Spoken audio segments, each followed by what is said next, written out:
Morning, everybody. Thank you to all of our visitors and guests. Welcome to Immaculate Heart of Mary. I'm Father Tom Miller. Somebody's excited. That's okay. To all of our visitors and guests, welcome. I'm Father Tom. Deacon Tony and I are delighted to have you pray with us. All of our parishioners, all of you, good to pray with you. It's a two-part homily today. So the first part is on the third Sunday, so we're in the year of generosity. So if you remember, the previous year was study, and the year before that was prayer. These are 4 signs of dynamic Catholic. During that first year, if you were with us, I talked about one of my repetitive statements was making time to pray. If we don't make time to pray, it won't happen.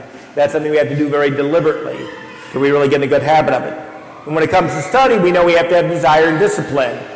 For generosity, our generosity flows from our gratitude. That's really what makes you and I either a generous person or not a generous person. And I'm not talking about how many dollars you drop in the collection basket or things like that. I'm talking about your overall attitude towards life. That you and I, our sense of generosity is in proportion to the gratitude we have for our awareness of God's blessings.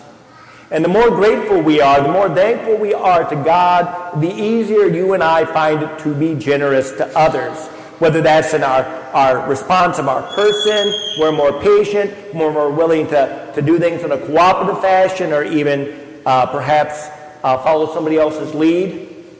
Whether it's generosity in terms of what we're giving to charitable organizations we might want to support and encourage, or generosity that really calls us to service, calls us to become involved, whether it's in the parish community, in the larger community. Our generosity flows from our gratitude. But one of the things I'm very mindful of for you and I, who are trying to be engaged in life, we've already got a full plate, a full schedule, and the last thing we want to hear is father, deacon, bishop, or pope say, here is something more to do. Because most of us, when we hear more, we feel that tightness in our chest and that sigh, because we've already got enough. So when we want to look at this year on these third Sundays, in various aspects of generosity, it's not how to do things more, but to look at our lives and our discernment to do them differently. To ask the Lord to help us to make better choices with our time and with our energy. Both of those are limited. We don't have boundless time. We don't have boundless energy. And you and I have gone down the road many times where we've wasted our energy on things we really don't care for. And we don't have any for what matters. And we want to try to look this year at discerning what are things we can say no to, which is hard. The hardest thing to do is once you've been doing something a long time as a habit, just think about it, to say no to that personally, not even another person, just to tell yourself no. Look at eating habits. There's only one person who can say yes or no to eating habits, ourselves. And yet we have a hard time even saying no when we know it needs to change. When we know it's better if we make a change. And so we ask the Lord to help us in that discernment.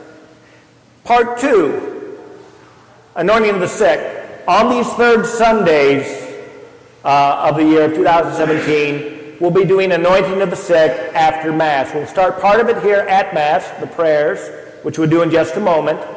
And then I'm going to do a U-turn at the end of Mass and come right back up here and invite people to come forward, whoever would like to remain behind, for anointing. And we're not talking about last rites.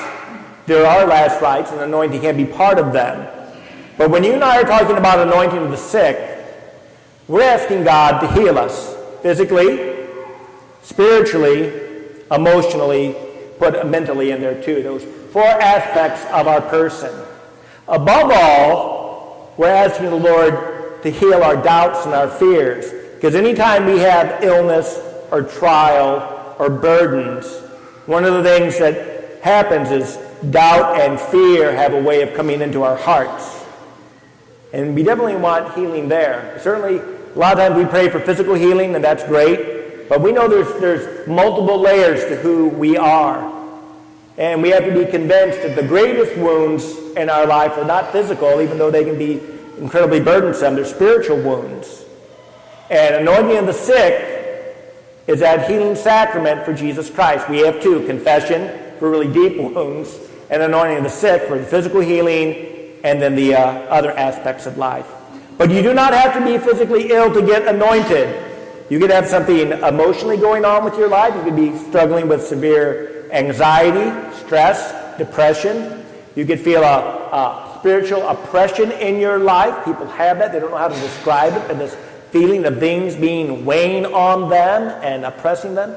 Those are good reasons to be anointed, to ask for the strength of Jesus Christ, to ask for his healing and his presence and his power. So that will take place after Mass is over. I'll circle back around and do it, but I invite you to come forward. I'm not going to ask you why you're getting anointed. You could look as fit as a fiddle. I have no idea what's going on interiorly, but you do.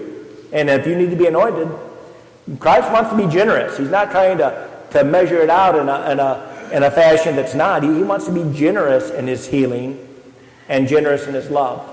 So in a moment I'll say some of the prayers. I'll walk you through them, and then I'll make another announcement at the end of Mass.